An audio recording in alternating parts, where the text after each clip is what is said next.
Го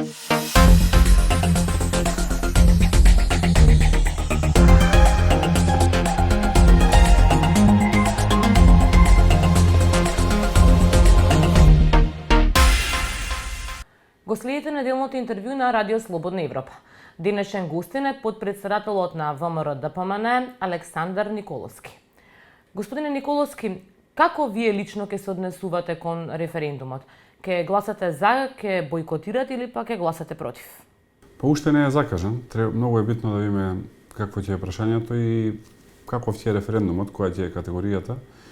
И соодветно на тоа да се донесат оценките. Во моментов што ја кажам е било хипотетичка ситуација. Иначе јас и јавно кажав, мислам дека имаме лош договор и мислам дека договорот е штетен. Договорот за името е веќе познат. Премиерот Заев го кажа можното референдумско прашање. Што чека ВМРО-ДПМН за да го каже својот став? Како ќе се однесува кон референдумот? Па референдумското прашање, под услов да е тоа, она што го слушнавме од премиерот Заев, е апсолутно манипулативно, затоа што законот за референдум е многу јасен. Во една цела серија на членови од 20 до 30 член е пропишано како се организира референдум и едно од работите што и пишува е дека прашањето, референдумското прашање, мора да е разбирливо, едноставно и еднозначно. Ова што го поставува премиерот е повеќезначно, односно има најмалку 8 до 9 комбинации кои што можете да ги одговорите. Например, може да сте за членство на Македонија во Европска унија, да сте против членство на Македонија во НАТО и против договорот за името и сега да не ги бројам сите комбинации, така што тоа е апсолутно манипулативно прашање кое што е спротивно на закон. На какво прашање инсистира ВМРО-ДПМН, кое што би сметало дека е добро? Инсистираме на едноставно прашање, согласно законот, едноставно прашање значи еднозначно прашање. Тоа прашање треба да е многу едноставно и да се однесува граѓаните да кажат дали се за или против договорот со Грција кој што предвидува промена на името. Да, значи вие инсистирате во референдумското прашање да не се споменуваат Европската унија и НАТО. Апсолутно, за тоа може да има посебен референдум или можеме на истиот ден кога ќе има референдум за договорот да имаме уште едно прашање кое што би се однесувало на Европската унија, можеме да имаме трето прашање кое што би се однесувало на НАТО, четврто прашање кое што би се однесувало нешто друго, но мора прашањата да бидат едноставни. Впрочем, ние сме имале досега 2 референдуми во државата и прашањата биле едноставни и за осамостојувањето и потоа за територијалната организација. И ако прашањето е збунувачко како што велите, нели сметате дека е доволен период од 2 месеци до референдумот за ВМРО-ДПМН да им објасни на гласачите што всушност е прашањето и како треба да се однесуваат кон референдумот? Не, ова прашање сепак е хипотетички, доколку ова прашање не е збунувачко. Ова прашање е повеќезначно, односно има во себе, како што кажав, најмалку 3 прашања кои што може да бидат искомбинирани во 8-9 одговори, а вие треба да дадете еден одговор. Тоа е проблемот во прашањето. Не е дали граѓаните го разбираат или не го разбираат. Разбираат сите и што е Европска унија, и што е НАТО, и што е промена на име. Ама ако ќе ги ставите во исто прашање, тоаш не знаете вие на што одговорите. Некој може би ќе одговори поврзано со Европска унија, некој може би поврзано со НАТО, трет поврзано со името. Тоа е манипулацијата во прашањето и очигледно власта сака да ја направи таа манипулација затоа што се свесни дека потпишаа договор кој што не поминува кај граѓаните. Господин Николовски, ВМРО-ДПМН е членка на Европската народна партија, дел членки од таа групација веќе излегува со поддршка на договорот за името. Зошто вашите колеги од Европа имаат различен став од оној што го имате вие?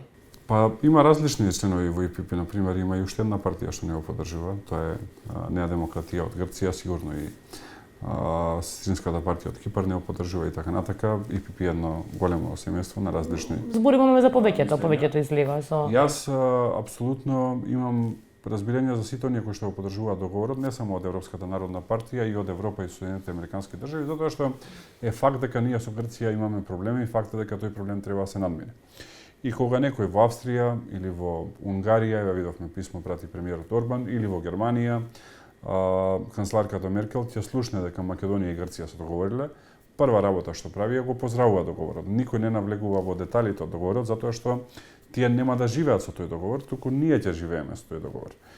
А кога ќе ги видите деталите, гледате дека се апсолутно штетни за Македонија. Се обидувате ли да ги обидите за ова што го зборувате дека договорот е практично лош и кои се нивните аргументи зошто не го прифаќаат тоа? Да, апсолутно. Има потполно разбирање, како што претпоставам сте забележале, Европската народна партија не излезе со официјален став. Има ставови на поедини членки, но партијата не излезе со официјален став и причината зашто не излезе со официјален став е што имаат разбирање за овие наши позиции. Ако последниве 10 години по самитот на НАТО во 2008 година е јасно дека нема напредок кон Европската унија и кон НАТО без решен проблем за името, а вие тврдите дека сте евроатлантско ориентирана партија, како тогаш ќе се напредува кон евроатлантските структури ако не се реши проблемот со Грција? Првиот пилар се реформите кои што мора да се прават. Вториот е спорот за името. Јас сум апсолутно убеден дека може да се постигне подобар договор од овој со Грција. И сум апсолутно убеден да имаше владата поинаква преговарачка позиција, можам да ја објаснам и во кои делови дека ќе имаше подобар договор. Прво, не може вие да дозволите грчката страна да ангажира 60 меѓународни експерти, пред се адвокати по меѓународно право и експерти по меѓународно право професори, вие да не ангажирате ни еден, на крај да ангажирате еден. Не може да одите јавно со тактиките кои што ќе ви бидат во преговорите и да ги знае другава страна на начин што вие јавно ги кажувате неколку дена пред да го направите тоа. Не може да менувате ставови секој месец и најбитно, не може да очекувате да постигнете договор со другата страна и тој договор да ви донесе покривање на политичките проблеми дома. Затоа што во такви услови другата страна, а да не ја подценуваме грчката дипломатија е многу силна, ви ги знае сите слаби страни и тука удира. Тоа е дипломатија која што е креирана да се бори со една Турција која што на пример има 80 милиони жители и на една таква дипломатија е многу лесно да се бори со дипломатија од 2 милиони жители. А ако уште на тоа ги додаете овие фактори кои што ги кажувам, тоа ќе имате апсолутно лош договор и ако погледнете од грчка страна треба им се честита на грците на нивната дипломатија затоа што за нив направија одличен договор. Сметам дека можеме да седнеме да го препреговараме договорот затоа што е и во интерес на Грција да се реши ова прашање, не можам да се согласам дека грците немаат никаков интерес да се реши ова прашање и можеме да постигнеме апсолутно подобар договор, договор кој што нема значи промена на уставот на Републиката. Што значи препреговарање на договор? Тоа значи дека доколку ВМРО дојде на власт нема да го почитува договорот? Тоа значи дека една идна влада на ВМРО ДПМН би се многу подобро спремила, би ангажирала многу повеќе експерти околу себе и доколку сега не помине ова промена на уставот, затоа што ако промине треба свесни граѓаните завршена работа, но доколку не помине, доколку овој договор не е прифатен од граѓаните и од македонскиот парламент, ние сме спремни со оваа или некоја следна грчка влада да седнеме и повторно преговараме и сум убеден дека ќе постигнеме подобар договор. 11 години претходно ВМРО ДПМН беше на власт, преговараше владата на ВМРО ДПМН со Грција за решавање на проблемот. Зошто не успеа практично таа влада да го реши проблемот со името со Грција? Има една суштинска разлика зашто овој период го направи поволен за решение, а нашата влада не го искористи. Прво мора да го поделиме, малце ќе бидам подолг одговорот на многу битно прашањето. Мора да го поделиме периодот на пред 2008 и после 2008. До 2008 година сите влади од било која партија имаја прифатено филозофијата на Глигоров, која што беше времената спогодба е на сила. Ние официјално го користиме поранешна Југословенска република Македонија и со тоа име се зачленуваме во меѓународните организации и никој суштински не преговараше. По грчкото вето практично почнаа посуштински разговори со Грција. Но притисокот од меѓународната заедница со исклучок на таа 2008 година кон двете страни беше мал заради три работи кои што им се случуваја на нив, а кои што им се многу побитни од нашето прашање.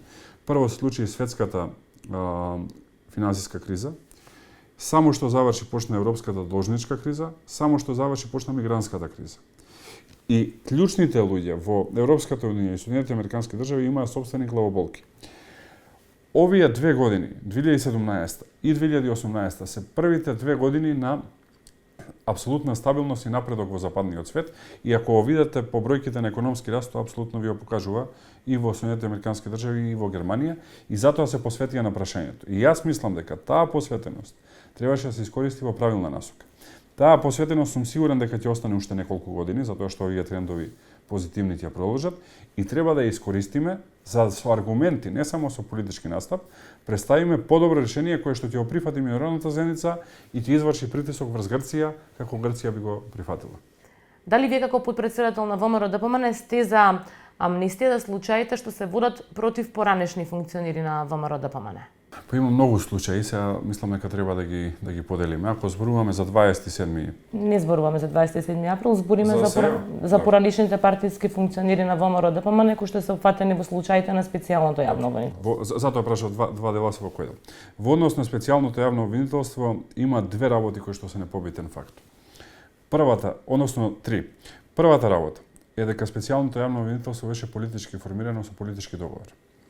Втората работа е дека со еден исклучок нема ни еден случај против било кој друг освен функционери на ВМРО ДПМН, што значи дека е чисто партиски напад. И трето, во клучните случаи против поранешното раководство, една е перцепцијата во јавност, друга е реалноста, односно никој од нив не се гони за директна корупција, затоа што доколку се гони за директна корупција треба да се предложи конфискација на нелегално стекнат имот, кој што го немате. Еве, например, има една првостепена одлука, никаде таму вие немате конфискација на имот. Кога ќе ги споите сите овие три работи, гледате дека има многу повеќе политика, а многу помалце право.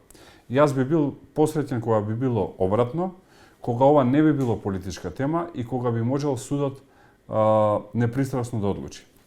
За жал, гледаме обратна ситуација и не можеме да не констатираме дека е политичка. Дали лично сте за амнистија? Одговарам, јас лично сум сите луѓе кои што се обвинети да си ја докажат својата невиност на суд, за не им стои товар цел живот, дека можеби биле виновни, ама добиле некаква милост, односно добиле амнестија. Проблемот тука е како се поставува специјалното јавно обвинителство и како се поставува судот. Се уште имаат време да го променат тоа, затоа што најголем дел од случаите се во тек на судење, ние ќе го следиме тоа и соодветно на тоа ќе даваме коментари во иднина. Господин Николовски, ви благодарам на одвоеното време. Благодарам на поканата. Тоа беше се во неделното интервју на Радио Слободна Европа. Довидување до следната недела.